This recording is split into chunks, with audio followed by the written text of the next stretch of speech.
الحمد لله رب العالمين، والصلاة والسلام على سيدنا محمد سيد الأولين والآخرين، وعلى آله وأصحابه وأتباعه وأولياء أمته أجمعين إلى يوم الدين. اللهم صل وسلم وزد وبارك على منبع الأنوار سيدنا محمد الحبيب المختار وآله الأبرار وصحابة الأخيار، صلاة تحفظنا بها من شر الأشرار وكيد الفجار ومن فتن الليل والنهار. ئیمانداران، سەلامی خوای گەورەتان لەسەر بێ. ڕۆژی جومعەی مبارەکە و جومعەی ڕابردوو باسی گەورەی جومعەمان کرد، فەرزیەتی جومعە و واجبوونی جومعە و هەندێک لە ئاداب و دەستور و سونەتەکانی جومعە. ڕۆژی جومعە وتمان واجبە لەسەر هەموو مسڵمانێکی نێرینەی عاقڵی ژیری مقیم کە صەحیح بێ و نەخۆش نەبێ. کەواتە جومعە لەسەر ئافرەت واجب نییە، لەسەر منداڵ واجب نییە، لەسەر مسافیر واجب نییە، لەسەر نەخۆش واجب نییە. جومعە لەسەر کەسێکی ساغی نێرینەی عاقڵی ژیری مقیم واجبە. ئەوانە جومعە نەکەن تاوانبارە بن. ئەینا کەسێک کە نەخۆش بێ یان ئافرەت یا منداڵ، ئەمانە جومعەیان لەسەر واجب نییە. ئەگەر جومعەش بکەن جومعەکەیان بۆ دائەمەزرێ و نوێژەکەی جومعە لە برێتی نوێژی نیمەڕۆیە. ئەو سونەتانەی جومعەکە ئاماژەمان پێکرد، ئاماژەمان بە هەندێکیان کرد، بەڵام وان بە باشزانی ئەم جومعە هەر لەسەر جومعە و گەورەی جومعە و پیرۆزی جومعە و هەروەها ئەو سونەتانەی پێغەمبەری خوا کە لە جومعە هەیە مسڵمانانی لێ ئاگادارکەینەوە و بیری خۆم و ئێوەیشی بێنمەوە، چونکە ئەو ڕۆژی جومعە ئەوەندە گەورەیە، ئەوەندە پیرۆزە. پێغەمبەر لە چەندین فەرمایشتا کە باسی گەورەی شەوڕۆی جومعەکە ئەفەرمێت جومعە سيد الأيام يوم الجمعة وأعظمها عند الله وأعظم عند الله عز وجل من يوم الفطر ويوم الأضحى. أفرميت قورترين الروجكاني صار روج جمعة زور قوري لا إخوة تبارك وتعالى، وحتى أوند قوري لا إخوة تبارك لشوي جشن رمضان لجشن قربانش قورترا كجشن قربان خواي قورسيوني في أخوار دوا كيك الأيام زي الحجاج جمعة شەو ڕۆژی جومعە ئەوەندە گەورە و پیرۆزە. بۆیە ئاگامان لێ بێ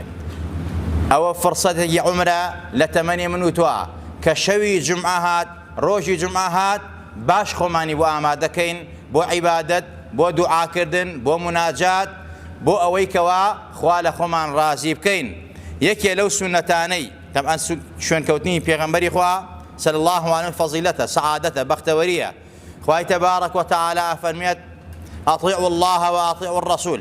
ومن أطاع الرسول فقد أطاع الله. يرالي خوا يرالي پیغمبر كان صلى الله عليه وسلم. هر کس يرالي پیغمبر کا يرالي خواهي كردوا كالين سنة اتباع سنة، يعني تو لقول فعل آكار وقتار دا هلسو كوتا لجياني روجانتا شون كوتي رسول الله صلى الله عليه وسلم. بو اوي كوا سعادته بختوري دين ودنيا بدس بيني، بو اوي لدنيا سربرز بي لقيام شا هاولو هاو دمي الرسول اكرم بي صلى الله عليه وسلم.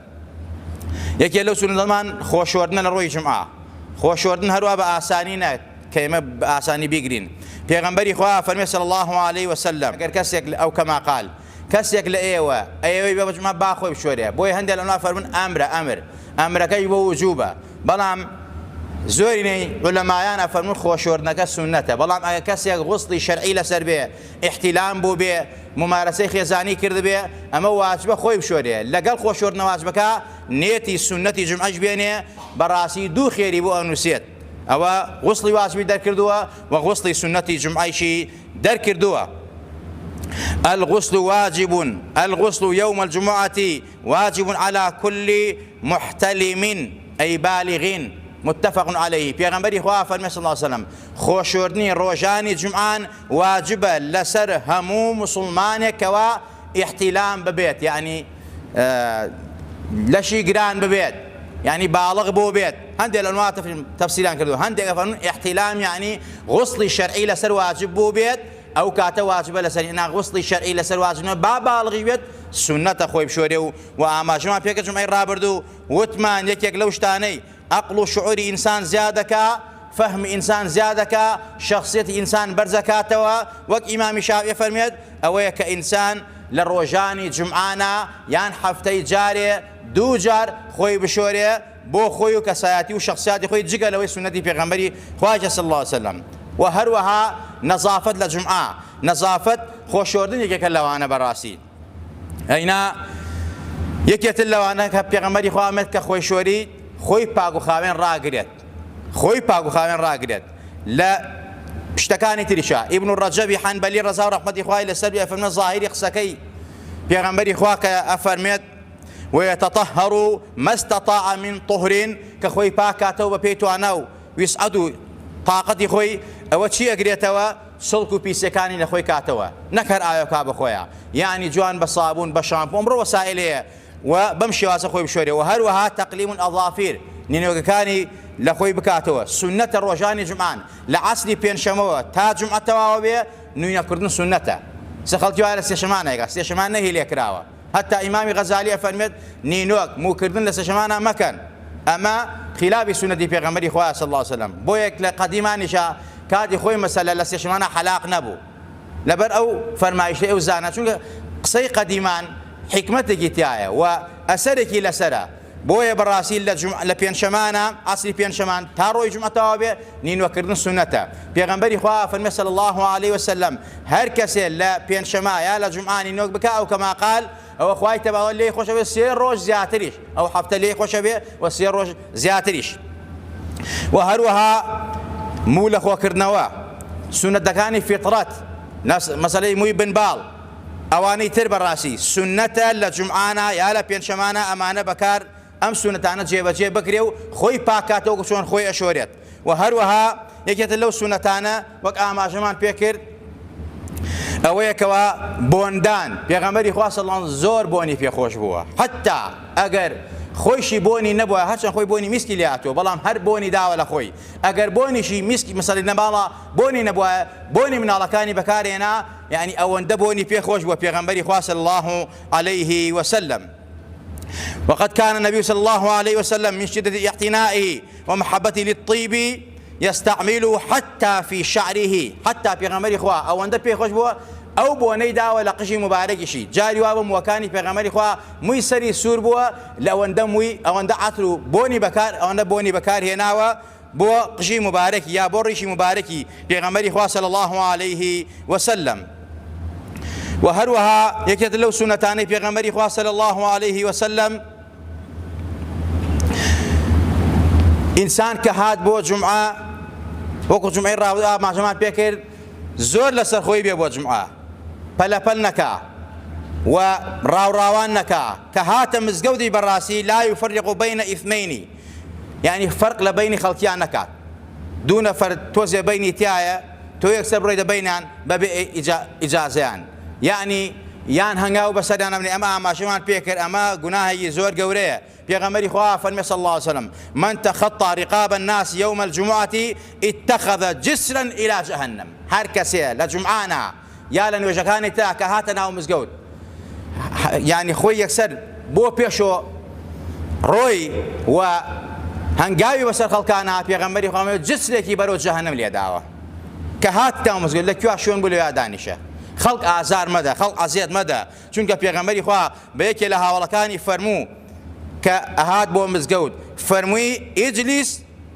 كهات جرو ازاري خلق دانغاي بسر خلق انا پیغمبر خوا فرمي صلى الله عليه وسلم فقال له اجلس فقد اذيت داني شل شونك خلق ازار مدو چونك خلق ازار داوا كواته توي مسلمان او فقهي او تابع ثقافي او تابع امل پیغمبر ورغي كهات مزقود خلق ازار ندي ازار هروانيه توزوني بيودت اللي دي بارد يعني كتو هنغاو بس انا بينا قوش لدلوا او ازار پیغمبر خوا امد او هنغاو منير كهايت ناو مزقود لجمعانا لكوا دانشتي دانشو اتر مجوله اجل لدوايا مجال كراوا او تواني برويتا بيشوا هنغاو بس خلقانا انا بوشايك بو اذن اجازه عندي هاي تبيشوا ازاري كسندا او معناه روايه تو ابي بروي و او بوشايش بركيتوا خير غوري پیغمبر خوا فرمى هر کس لصفيك بوشاي بركاتوا خوايتوا رحبي فيك خواي غورا كاركاني بو اسانك بلام ببي ازار داني خلقي ببي نارعتني خلقي و ئەگەر لە کاتێک حاڵەکاتی پێویستە کابرا مەسەلەی دەستنوێژی قورسە کاتی وتارە لە پێشوەیە ئەگەر بڕاتە دەرەوە مەسەلە ناچارە بێ هەنگاوە سەر خەڵکانی ئەمە ضرورياتە الضرورات تبيح المحظورات إذا ضاق الأمر اتسع کاتێکەوە کابرا ضرور بوو ناڕەحەت بوو حرامیشی بۆ حەڵاڵە بێ ئەمە لە کاتێک کابرا میزە چرکەیەتی دوو لە ڕووی جەنابتان یان نەخۆشە ئەبێ بڕا بەسەر ئاو لە پێشی شوێ ئەگەر بڕا هەنگاو بەسەر خەڵکان ئەمە ئیجازەی دراوە یا حاڵەکاتێکی تری ضرورتر بەڵام بەبێ ئەوانە دروست نییە بەڕاستی و جائز نییە کابرا بەس بۆی بێتە ریزی پێشەوە لە دواوە دانیشتۆ یا هاتووە لە دواوە لە پێشەوە بەس بۆی جێی خۆی بکاتەوە یە فەرق لە بینی خەڵکیاکە و خەڵکی لە یەکجیا ئاکاتەوە بۆ وڵێ بڕۆڵاوە جاری وایە بەدەستیش ناڵێ بەقاچی خاتەولاوە بەقاتەوە یعنی ئەدەبی جۆرێکە بەقاچێ بە کابرا لە بڕۆ بەولاوە ئەمە زۆر بێ ئەدەبیە زۆر خلافی سونەتی پێغەمبەری خوایە صلی الله عليه وسلم و هەروەها یەکێتر لەو سونەتانەی پێغەمبەری خوا لە ڕۆژان جمعە ئەوەیە کە ئینسان هاتە ناو مزگەوت مسلمانان ئیمانداران هاتە ناو مزگەوت ئەبێ بێدەنگ بن ئەبێ گوێ لە وتار بگرن چونکە ئەگەر گوێی لە وتارەکە نەگرت بە براکەی بڵێ ئوسمت بێدەنگ بە جمعەکەی بەتاڵە پێغەمبەری خوا فەرمێ صلی الله عليه وسلم إذا قلت لصاحبك يوم الجمعة أنصت والإمام يخطب فقد لغوت متفق عليه ئەگەر هاتی ناو مزگەوت ئیمام وتاری ئەدا تۆ لەو کاتە براکەت قسەیەکی کرد لە تەنیشت تۆ قسەیەکرا وتو بێدەنگ بە وەک جمعەی ئەو بەتاڵە جمعەی تۆش بەتاڵە بێتەوە بێدەنگ بی تا خەتیب لە وتار تەواوە بێ ئەسحابی پێغەمبەری خوا پێغەمبەر صلی الله علیه و سلم وا پەروەردەی کردبوون ئاماژەمان بەوە کردمان لە جمعە و شەو و ڕۆی جمعە زۆرترین خێرێک کە بۆ ئینسان خێردار بێ و خێری گەورە بێ زۆر سڵاوەدانە سەر پێغەمبەری خوا صلی الله عليه وسلم ناڕۆینەوە سەر تەفاسیلەکەی هەروەها سونەتە کە ئینسان هاتە مزگەوت کە لە مزگەوتدا دانیشت ڕوو بە قیبلە دانیشێت چونکە باشترین دانیشتن دانیشتن ڕوو بە قیبلەیە لە کاتی وتارە ڕووی کاتە خەتیب سەیری خەتیب کە بۆ ئەوەی بەباشی و چاکی لە خەتیبەکە ئاگادار بێ و حاڵی ببێ ئەمە سونەتی پێغەمبەری خوا و ئەصحابی پێغەمبەری خوا حتى إمام الترمذي رضا ورحمة الله لسر بأفرميت أن العمل على ذلك عند أهل العلم من الصحابة وغيرهم يستحبون استقبال الإمام إذا خطب پێغەمبەری خوا ئیمامی ترمذی فەرمێت ڕەزا و ڕەحمەتی خوای لەسەر بێ ئەم سەیرکردنی خەتیبە و دانیشتن و گوێگرتن لە خەتیبە ئەمە کردەوەی ئەصحابەکان و تابعینەکان و تابعی تابعینەکان و عولەما و زانایانی ئومەتی ئیسلام و ئومەتی ئیسلامە ئەو کات و ساتەی کەوا خەتیب و تارەدا ئەمان ڕووکەنە خەتیبەکە ئەمە ئەو سونەتەیە نابێت تەرکرێت و هەروەها کەسێک کە هاتە ناو مزگەوت سونەی تەحیەت المەسجید نەکرد و ئەگەر ئیمام و تاریشێدا سنەتە دانەنیشێ تا دوور کات نوێژی تەحیەت المەسجدەکە بەڵام تۆزێ پەلەی تیا بکە ئەمە سنەتی پێغەمبەری خوا صلی الله عليه وسلم چونکە جارێکیان ئەصحابێک کاتە ژوورەوە پێغەمبەری خوا و تاریەدا ئەصحابەکان سنەتی نەکرد دانیشت پێغەمبەری خوا فەرمی نوێژەکەت نوێژی سنەتت کرد تەحیەت المەسجد فەرمووی نەخێر فەرمی هەڵسە دوور کات تەحیەت المەسجد لە کاتێکا پێغەمبەر و تاریشدا ئەویش هاتە ژوورەوە بۆیە سنەتی تەحیەت المەسجد زۆر گەورەیە زۆر مبارەکە ئینسان هەرگیز تەرکی نەکا هەتا پێغەمبەری خوا لە کاتی وتاردانیشە ئەصحابەکەی هەڵسان فەرمی هەڵسە دوور کات سنەتەکە بکە لە سنەتی پێغەمبەری خوا صلی الله عليه وسلم هەر کاتێک ئینسان هاتە مزگەوتەوە ئەگەر بێشەرعیەکی بینی خراپەیەکی بینی منکەرێکی بینی چونکە یەکێک لە صفاتی ئینسانی مسلمان ئەوەیە ئەمر بە چاکەونەی لە خراپە لە کاتی وتارەکە قسە نەکا لە مزگەوتەکە قسە نەکا لە دوایە المؤمن مرآة المؤمن مسلمان ئاوێنەی مسلمانە کە هاتە دەرەوە جومعەتەوە و زۆر بەهێمنی بە دڵسۆزانە بە نەرمونیانە پێی بڵێ برای مسلمانم تۆ ئەم هەڵەت کرد لە مزگەوتە بۆ نمونە لە کاتی وتارە قسە دەکرد ئاگادار بە جمعەکەت بەتاڵە بێتەوە تۆ هاتووی خێرت دەستکەوێ هاتووی جمعەت لەسەر لە جمعەکە فەرزی جمعەت بۆ بنووسێت خێر و سەوابی جمعە دەستکەوێ گەورەی جمعە دەستکەوێ کە تۆ قسەت کرد ئاگادارە جمعەکە بەتاڵە ئەمە ئەگەر کەسێک بینیت لە ناو جمعە ئەمەیە کرد تۆ لە دوای جمعە ئەمە ئەمر بە چاکەونەهی لە خراپەیە واجبی سەرشانتە پێی بڵێ و هەروەها ئەصحابی پێغەمبەری خۆ ئاوا بوون بەڵام نەک وەکو دوژمنایەتی نەک وەکو شکاندن مسلمان ئاوێنەی مسلمانە وەک چۆن ئاوێنێ بە بێدەنگی غەڵەتی پێڵێ تۆش ئاوە بە بێدەنگی و بە نەرمونیانی و بە دڵسۆزانە ئەم هەڵەی پێ بڵێرەوە و هەروەها لە سونەتی ڕۆژانی جمعانە ئەوەیە کە ئینسان ئاگاداری ئەوە بێت کە یە بۆ مزگەوت زۆر جارێک خەڵکی مناڵ لەگەڵ خۆیان دێنێ، مناڵێکی مەڵان حەدی تەمیز نییە، مناڵەکە حەدی تەمیز بێ و بفامێ دانیشی و ڕێک و پێک بێ، ئەمە سونەتی پێغەمبەرە تۆ بێنی بۆ مزگەوت. بەڵام مناڵێک جارێک تۆ بەدای بێنی بۆ مزگەوت، دەنگە دەنگەکە، ژاوە ژاوەکە،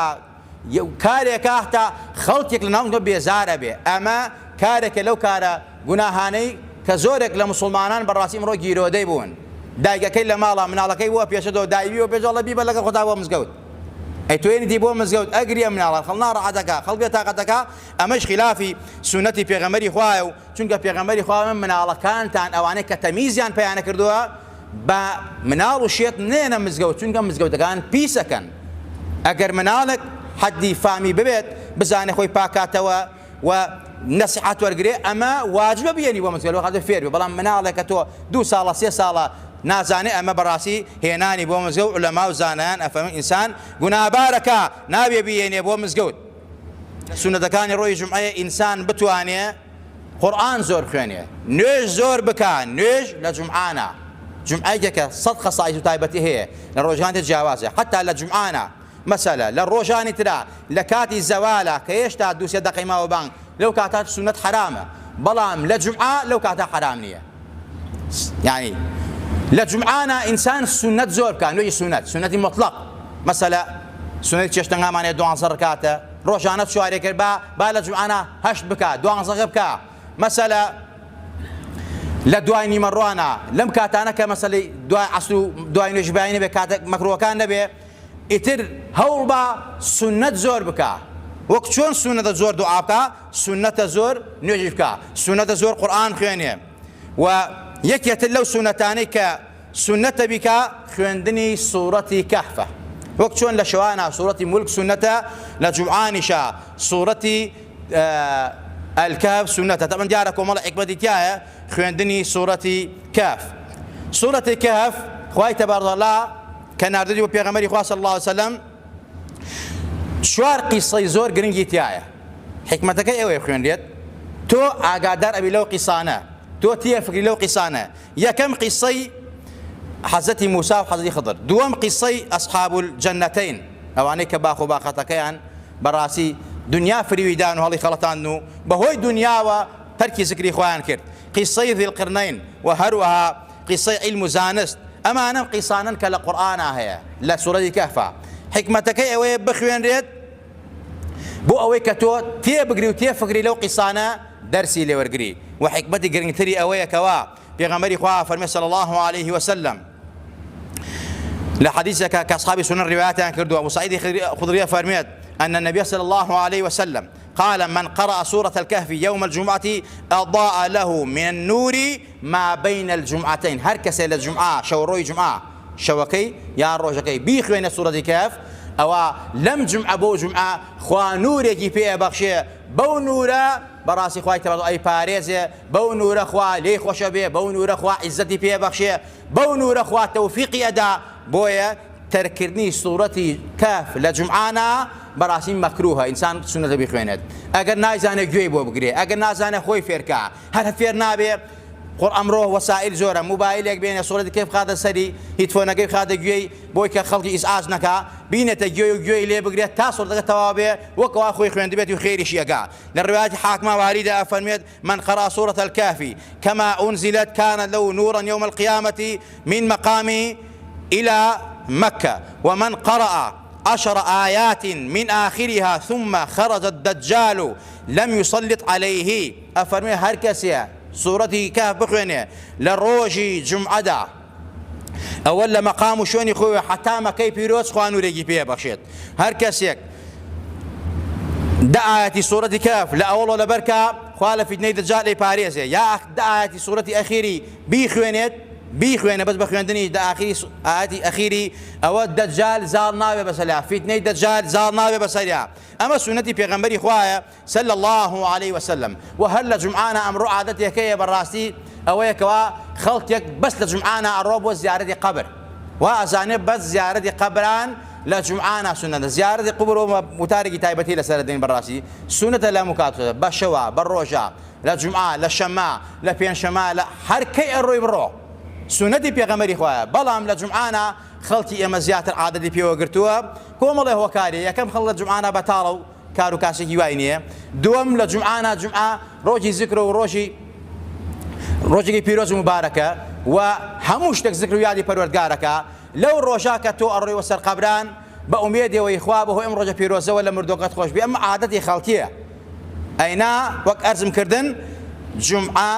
تایبەت نییە لە شەرعا بە زیارەتی سەر قەبرانەوە. هەر کەی ئەڕۆی بۆ زیارەتی سەر قەبران چ زیارەتی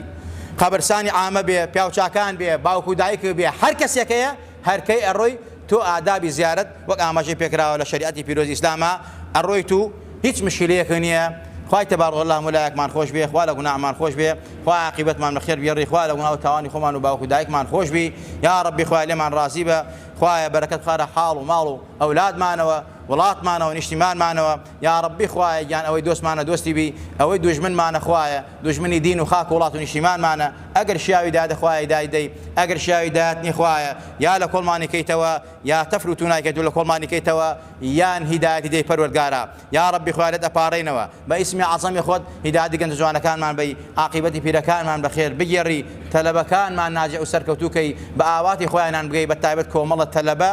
داوای دوعای خێریان لێ کردوین کە ئیمتیحانیان ماوە و داوای دوعای خێر لە مسلمانانەکەن ئینشاءڵڵا دوعا تەوفیقەدا بە ئینسان عیلمەدا بە ئینسان